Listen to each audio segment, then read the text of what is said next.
The rain battered the windows of our Brooklyn apartment, a relentless drumbeat that matched the pounding in my chest. I stood in the kitchen, gripping the edge of the counter, watching Ethan across the room as he stared at his phone, his jaw tight, his eyes distant. A year together, and still, his touch felt like a ghost always just out of reach.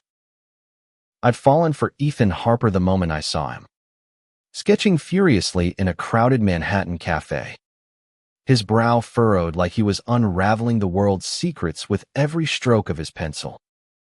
He was beautiful in a way that felt unfair, sharp cheekbones, stormy gray eyes, and a quiet intensity that made my heart stutter. That day, I'd spilled my coffee just to have an excuse to talk to him. And somehow, that clumsy moment turned into late-night talks, shared playlists, and a love I thought I'd never find. But now, as I watched him avoid my gaze, I wondered if I'd ever truly known him. "Ethan," I said, my voice softer than I meant it to be. He looked up, startled, like I'd pulled him from some private world. "Can we talk?" He set his phone down, his movements deliberate, and nodded. "Sure. Caleb. What's up?" I hesitated, the words tangling in my throat. How do you ask the man you love why he flinches when you reach for his hand? Why, after a year of laughter and whispered promises, he still keeps a wall between us? I took a breath, steadying myself. "It's just, you're so far away sometimes. Like there's something you're not telling me." His eyes flickered, a storm brewing behind them, but he forced a smile. "I'm right here, aren't I?" It wasn't enough. Not anymore. I crossed the room, sitting on the couch beside him, close enough to feel the warmth of his body, but not daring to bridge the gap.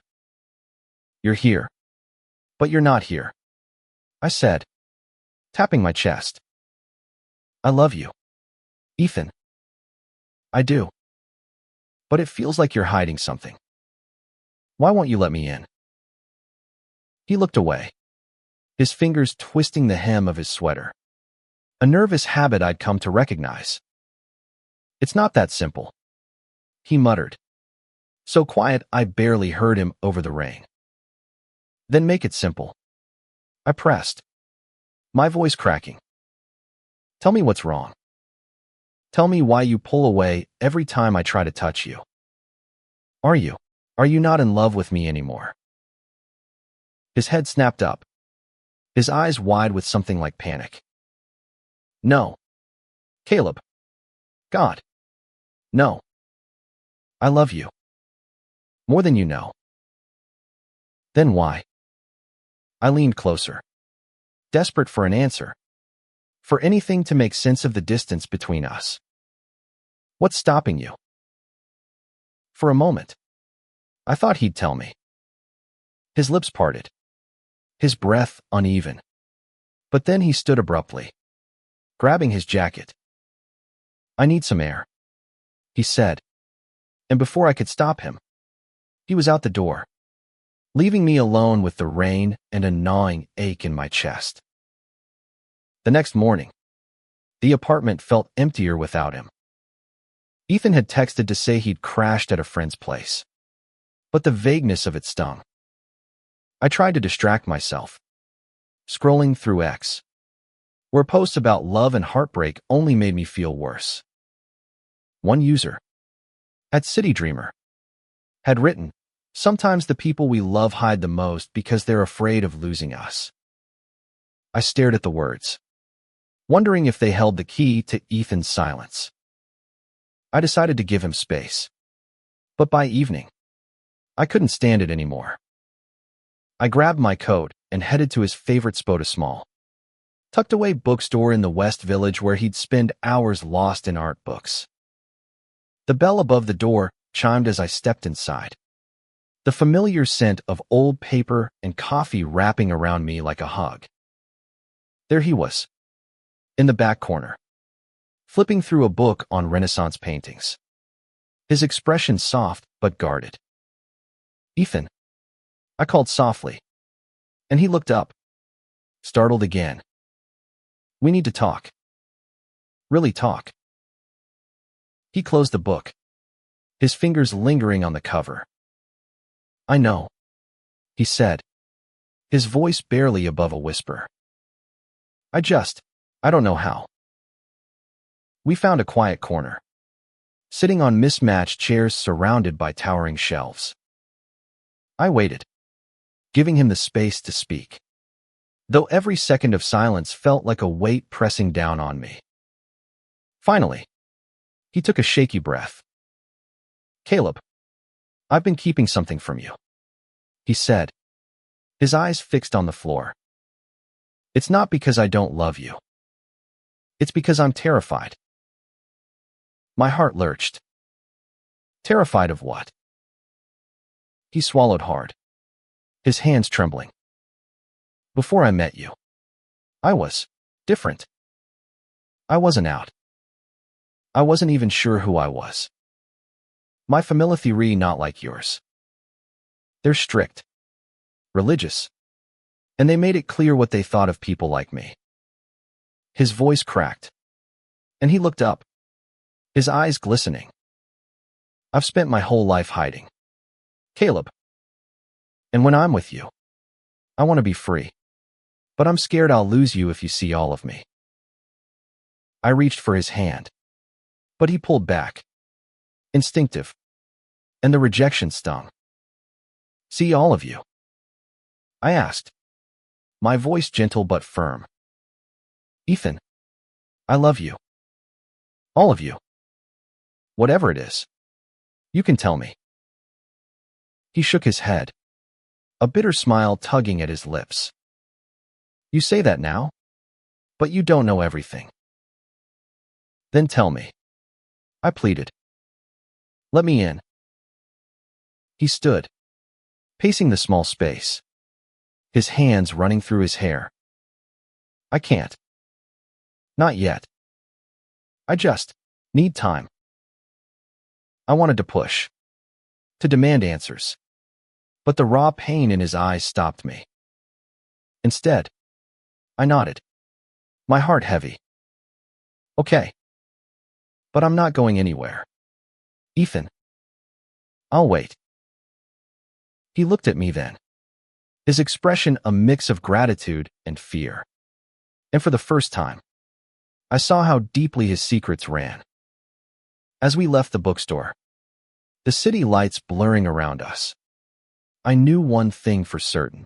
Loving Ethan meant loving the parts of him he hadn't yet shown me. But how long could I wait for him to trust me with the truth?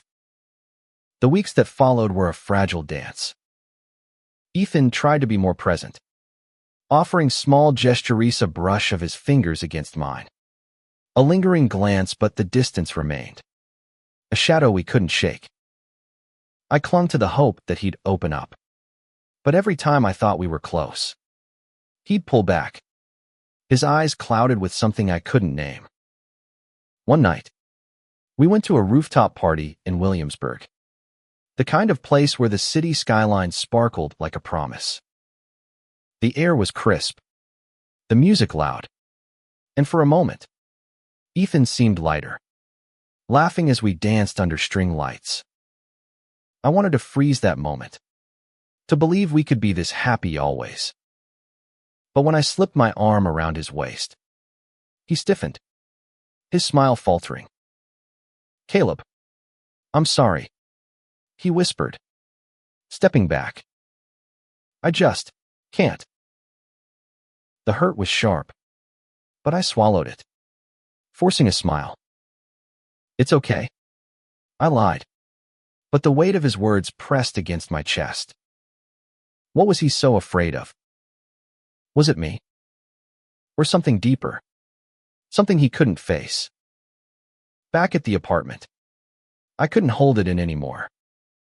"Ethan, this isn't working," I said, my voice trembling as we stood in the dim light of our living room. I love you, but I can't keep pretending everything's fine. You're shutting me out, and it's breaking me. He looked stricken, his hands clenched at his sides. I'm trying. Caleb. I swear I am. Then show me. I snapped, the frustration spilling over. Tell me what's going on. Are you ashamed of us? Of me? No. He shouted, his voice raw. It's not you. It's never been you. He sank onto the couch, his head in his hands. It's my past. My family. They did things to me. Caleb. Things I can't talk about without feeling like I'm drowning. My anger dissolved, replaced by a cold dread. I knelt in front of him, my hands hovering, unsure if I should reach out. What did they do? I asked softly, my heart pounding. He shook his head, tears slipping down his cheeks. I was a kid. They thought they could fix me, make me normal. They sent me to a Placia camp. It was supposed to make me straight. His voice broke, and he looked away, shame etched into every line of his face. They told me I was broken, that I'd never be enough. And every time I try to be close to you, I hear their voices, telling me I don't deserve this, that I don't deserve you. The room spun, my chest tight with rage and sorrow. I wanted to hold him, to tell him he was enough, more than enough. But I could see the walls he'd built, the scars he carried. Ethan, I whispered, my voice thick with emotion. You are not broken. You're everything to me. He looked at me, his eyes searching mine, and for a moment, I thought he'd let me in. But then he stood, wiping his face. I need to figure this out, he said. I need to do this for myself before I can be what you need. He left again, this time to stay with his sister in Queens, promising to call. Days turned into a week, and the silence was deafening. I threw myself into work, sketching designs for a new project. But every line I drew felt like a piece of him slipping away. I checked X obsessively, hoping for a sign he was okay. But his account was quiet. His last post a cryptic sketch of a locked door. One night, unable to sleep, I wandered to the pier near our apartment, the Hudson River reflecting the city's restless glow. I thought about Ethan, about the boy who'd been told he was wrong for loving who he did. I thought about the courage it took for him to love me at all, despite the ghosts that haunted him. And I realized I couldn't give up on him, not yet. 2 weeks later, Ethan came back. He stood in the doorway, his duffel bag slung over his shoulder, his eyes tired but clearer than I'd ever seen them. Can we talk? He asked, and I nodded, my heart in my throat. We sat on the couch, the space between us smaller now, though still there. He took a deep breath, his hands steady for the first time in weeks. I went to therapy, he said. I found someone who specializes in people like me, people who've been through what I have. It's not easy, Caleb, but I'm trying to unlearn the things they taught me, to believe I'm worthy of this off us. I reached for his hand, and this time, he didn't pull away. His fingers curled around mine, tentative but warm, and it felt like a victory. I'm so proud of you, I said, my voice thick. But you don't have to do this alone. I want to be there, every step. He smiled, a real smile, the kind that reached his eyes. I know, and I want that too. But I need to take it slow. I need to rebuild myself before I can give you all of me. I nodded, tears stinging my eyes. I'll wait. As long as it takes. That night, we lay in bed, not touching but close enough to feel each other's warmth.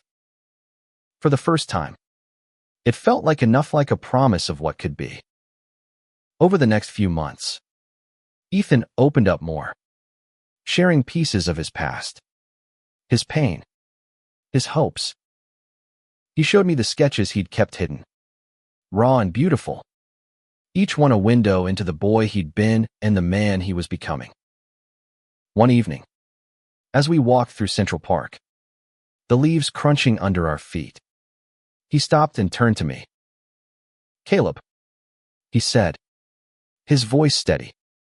"I'm ready."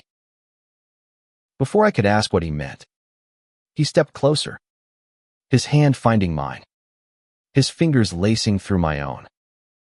Then, slowly, deliberately, he leaned in and kissed me. It was soft, hesitant, but it carried the weight of everything he'd fought to overcome. I kissed him back, my heart soaring, knowing this was only the beginning. We weren't perfect. There were still days when Ethan's past cast shadows, when he needed space to heal. But we faced them together, building a love stronger for its scars. And as we stood there, wrapped in each other's arms under the autumn sky, I knew the truth. Love isn't about fixing someone. It's about standing by them as they find the courage to fix themselves. In the end, Ethan's secret wasn't a betrayal but a testament to his strength. He'd hidden his pain not because he didn't love me, but because he loved me too much to let it break us. And in that love, we found a future imperfect, hard one, but ours.